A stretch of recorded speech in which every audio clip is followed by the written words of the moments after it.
If you've been watching my content, you'll know that the FTX fallout is actually going to cause a domino effect, and this is what people are referring to as contagion. And today we are seeing more and more of this take into effect. So in this video, I'm going to go over the up-to-date and latest things and events that happened as of today as far as the FTX fallout and why it's affecting everything. If you're not caught up on the FTX fallout, I made a series of shorts going over this. Each one of them is under 60 seconds, and it catches you up to date on this. Also, of course, CoffeeZilla did an amazing job just capturing the entire situation. So without further ado, let's dig into the contagion. We saw last week that BlockFi, after saying that things are probably going to be okay, halted withdrawals and now possibly filing for bankruptcy as well. We are seeing this trickle down right now. As you see on the screen, Genesis crypto lending unit halts customer withdrawals on the heels of the FTX bankruptcy.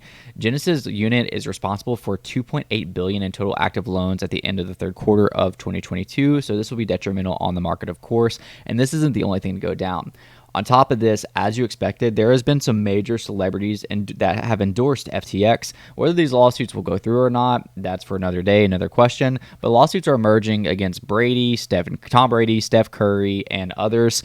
If you're familiar with the channel Millennial Money with Andre Jick, Graham Stephan, and all of them, they've actually deleted all of their videos. They were at 169,000 subscribers, almost 10 million views, and they completely shut down the channel, as one of their consistent sponsors was FTX. Unfortunately, it's not going to stop there. There's going to be more exchanges and more fear and uncertainty and higher regulation, which is ultimately eventually needed in the crypto market. But as of right now, we are seeing the price reflect on these. However, I will say it's actually holding up surprisingly well right now, making me a bit concerned about the short term to midterm. But Bitcoin is still sitting over 16K, being down 10% in the last week due to a lot of the news. Ethereum's sitting 10% down. And then some tokens like Solana got absolutely crushed, sitting 41% in 7 days, as a lot of their investors were from FTX, a lot of the venture capitalists from FTX, so the token got absolutely crushed, plus some token unlocks in there and a lot of other things that happen around that.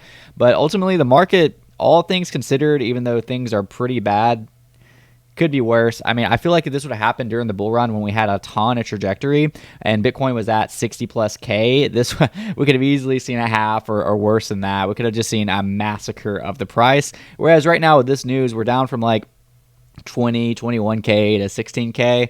You know, it could definitely get worse, and this is definitely a bear market, so things aren't going to move a whole lot. Obviously, not financial advice, but, you know, right now we're seeing a lot of action sideways, a lot of securing, a lot of people just generally being safe as they can during these times right now. I do market reports on NFTs every single week, and the volume this week, as I reported, was actually half of the lowest that I've ever seen it. So right now, NFT volume has really dried up, even though there are still some good products happening, some good things happening in the market. Well, this video is to catch you up on the FTX news. I do want to say just some silver lining. We did see this week that Sony is investigating NFTs and blockchains to get patents for in-game NFTs. This is absolutely huge, as Sony is a significant company and will absolutely kill it in the NFT gaming industry.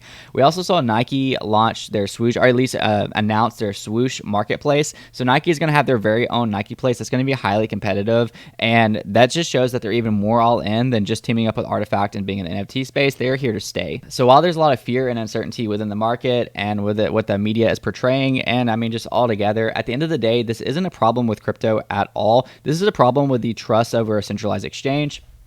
So people had their money in FTX, which again is centralized, not decentralized. If you want decentralized, I'll talk about that in just a second. And they got screwed over. FTX filed for bankruptcy. Sam he apparently had a $600 million hack at the end of it because he had the keys to those assets, the typical not your keys, not your assets. So in order to avoid this, you really want a hot wallet, which is like a MetaMask, Trust Wallet, anything like that. Send your crypto over there. But if you want to be absolutely as safe as you can be, you want to get a Ledger or a Trezor. A Ledger is a cold storage wallet where your seed phrase, something that protects your keys, is never online. It's never exposed online. So somebody would pretty much have to steal it from you personally, opposed to being able to hack it online if you do everything correctly. If you do not have a Ledger and these videos benefit you, I do have an affiliate link. I get a little bit from the transaction. If you need a Ledger, I'll leave the link in the comments and the description below this video.